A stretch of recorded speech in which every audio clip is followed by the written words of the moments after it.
Namaskar. How to maintain health and energy even long into our later years of life. You know, it's very important to keep good habits and to maintain health for our entire life, because without health, we cannot enjoy anything else in our life. The body is the medium through which the mind and the soul operate. So if our body is not healthy, we cannot enjoy our physical wealth, we cannot enjoy our meditation, we cannot enjoy doing service to others, we may not be competent in our job and our workplace. So everything depends on this base of good health. And I remember, speaking from experience, I was 21 years in Africa, and 2 different assignments I was there.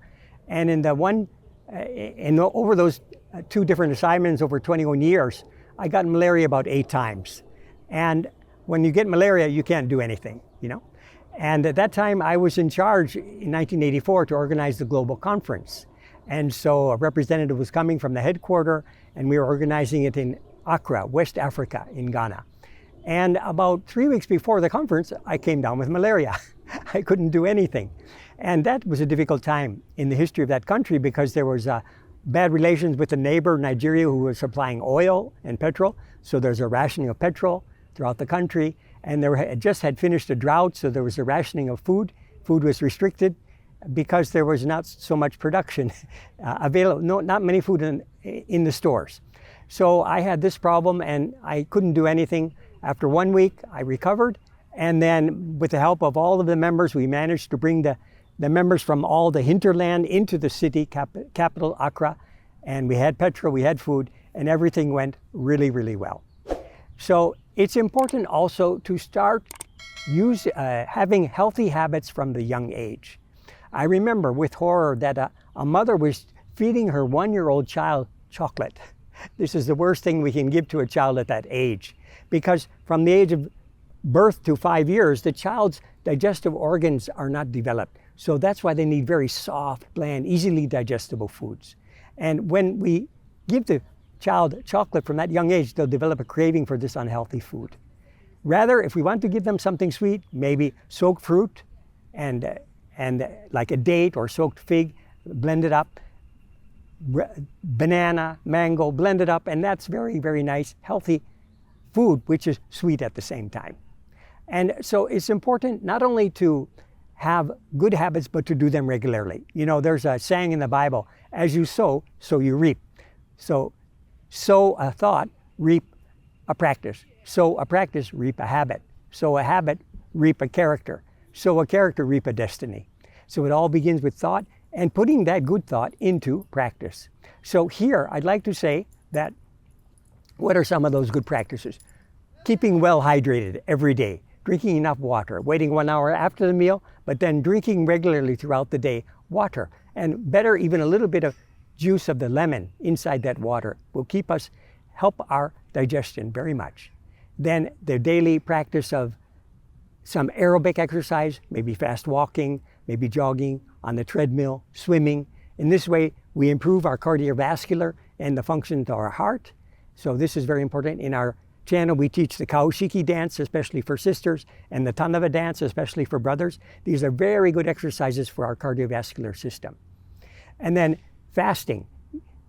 For the family person, twice a month, for the monk and nun 4 times a month, because fasting allows the body to repair and utilize those useless cells which are not of any use to the body as fuel during the fasting day. And we throw out whatever lousy remaining toxins in the body at the time of breaking the fast.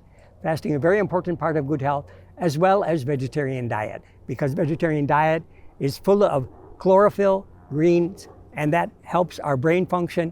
It helps us to live a healthy life, even in the old age, with a healthy brain. So vegetarian diet and putting a little bit of raw food in our diet every day. And also remembering to eat certain fermented foods. Maybe it's yogurt or maybe it's miso. These probiotic foods are very good for the digestion of the food that we eat. In this way, the diet, the fasting, and of course the yoga asanas. The way that we teach asanas is different from traditional yoga, which we find in most yoga studios today, our asanas help us because with the practice of the deep relaxation and the secretion of hormones from those different glands that the asanas are stimulating, it helps to control our emotions like fear, anger, jealousy, doubt, hope, and so on. So in this way, asanas are the ideal complement to meditation, which we should do twice a day, every day, because meditation will help us to experience our higher consciousness, best thing for spiritual health, also mental health. And when we do meditation regularly, we learn to not get so much down by the challenges of life. Everybody has challenges. And the people that live long, they know how to deal with the challenges of life. They're stress-resistant personalities. So they see all life problems as challenges to overcome or opportunities to help them to grow. And so the stress doesn't get them down and they can live a have good mental health even later in their life. They're happy people. So these are, in this regard, also a very good thing is to have that community support.